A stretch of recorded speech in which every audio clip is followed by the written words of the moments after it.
মধ্যে থেকে ওই সমস্ত দালালদের যারা দালালি করে যাচ্ছে দীর্ঘদিন, আজকে পেশি শক্তি ভারী করার জন্য আপনারা যেটা করছেন তার বিরুদ্ধে সাংগঠনিক ভাবে আমাদের প্রিয় নেতা ব্যবস্থা নেবেন।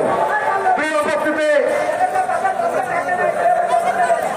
প্রিয় ভাইরা, এখানে যারা মঞ্চে উপস্থিত হয়েছেন, যাদেরকে মঞ্চে ডাকা হয়নি, আপনাদের কাছে অনুরোধ করবো আপনারা দয়া করে মঞ্চের সামনে যান।